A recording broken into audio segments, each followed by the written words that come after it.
Ibu dan Bapak Guru Hebat. Kali ini, Ibu Bapak akan melihat sebuah contoh situasi pembelajaran bersama Ibu Derana, guru biologi SMA kelas 10.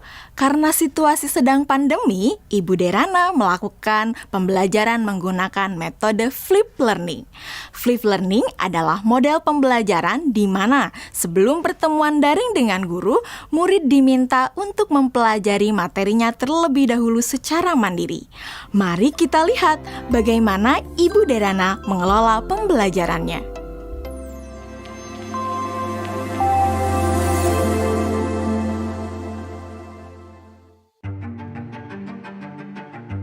Sebelum mengajar, beberapa hari sebelumnya, Ibu Derana tentu melakukan persiapan terlebih dahulu. Dalam tahap ini, Ibu Derana benar-benar memastikan bahwa ia memahami tujuan pembelajaran yang ia ingin murid-muridnya capai.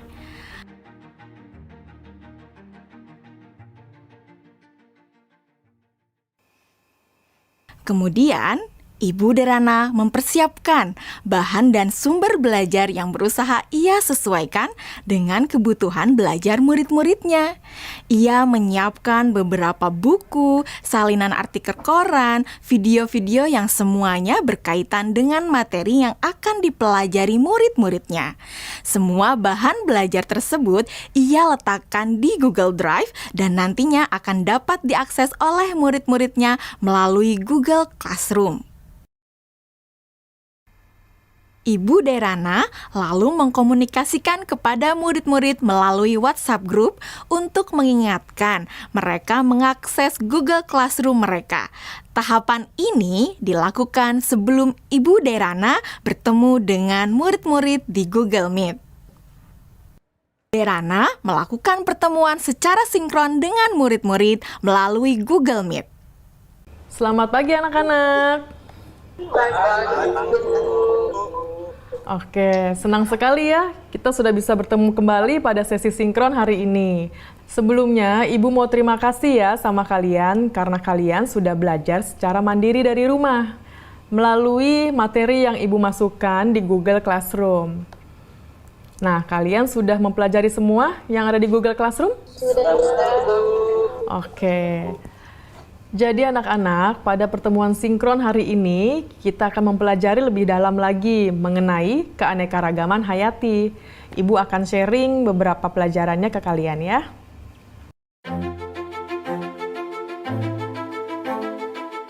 Nah, anak-anak, sekarang Ibu ada pertanyaan. Jawab pertanyaan dari Ibu ini ya. Tingkat keanekaragaman hayati mana yang paling penting dilindungi terlebih dahulu?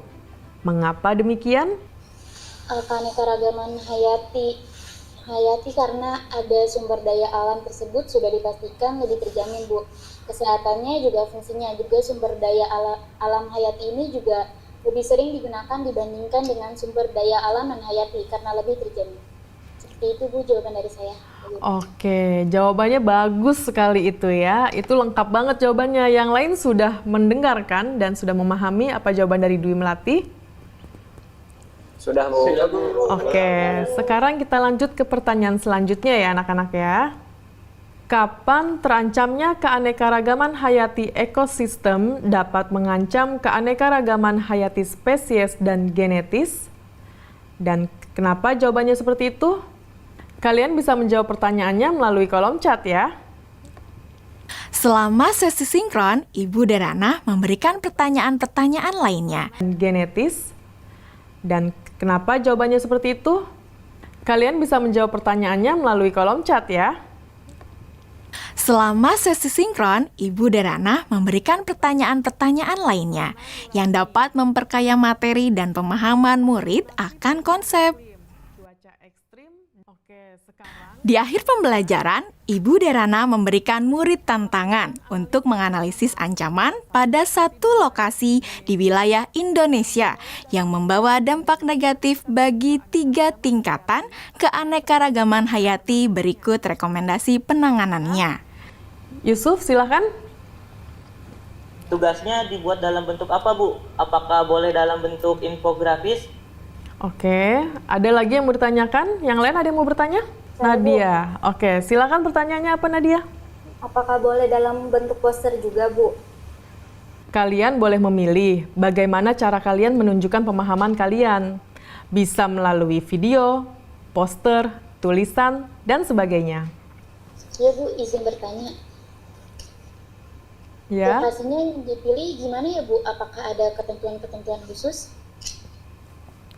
oke. Ada lagi yang mau bertanya? Ibu simpan dulu pertanyaannya ya. Bu, saya mau tanya, apakah untuk mengerjakan tugas ini kita harus datang ke lokasi tersebut, Bu? Oke, untuk lokasinya tidak perlu datang langsung ke lokasi tujuan ya. Jadi kalian bisa mencari langsung itu melalui online. Bu Derana melakukan diferensiasi produk dengan membebaskan murid memilih bentuk hasil pekerjaannya atau produk tugasnya sesuai dengan kenyamanan murid. Anak-anak, tadi Ibu sudah sampaikan ya bahwa hasil pekerjaan kalian dapat dibuat dalam berbagai bentuk produk. Artinya, kalian boleh memilih apakah kalian ingin menyampaikannya dalam bentuk poster digital, website, video, blog, presentasi PowerPoint, dan sebagainya. Nah, sekarang silahkan kalian sesuaikan dengan minat dan kenyamanan masing-masing. Namun demikian, kalian harus memperhatikan bahwa yang akan Ibu nilai adalah apakah kalian dapat menganalisis ancaman pada satu lokasi di wilayah Indonesia yang membawa dampak negatif bagi 3 tingkatan keanekaragaman hayati. Berikut rekomendasi penanganannya. Jadi, poin-poin kriteria yang akan dinilai akan berkaitan dengan hal tersebut. Nah, agar kalian bisa memahami dengan jelas tentang kriteria penilaiannya, mari kita diskusikan kriteria penilaian tersebut bersama-sama ya. Bagaimana? Setelah anak-anak jelas dengan kriteria penilaiannya, maka kemudian Ibu Derana meminta anak-anak untuk bekerja secara asinkron. Selamat tenggat waktu pengerjaan tugas untuk membantu murid-murid yang masih mengalami kesulitan. Ibu Derana menyediakan slot-slot waktu tertentu untuk berdiskusi secara individual maupun secara kelompok kecil. Saya ingin konsultasi, Bu. Iya, boleh.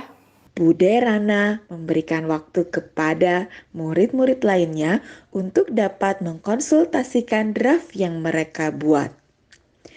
Ibu Derana juga memastikan untuk memberikan umpan balik terhadap pekerjaan yang dibuat oleh murid-muridnya. Ibu dan Bapak Guru Hebat, demikian video singkat salah satu contoh penerapan pembelajaran berdiferensiasi. Tetap semangat, Ibu dan Bapak Guru Hebat.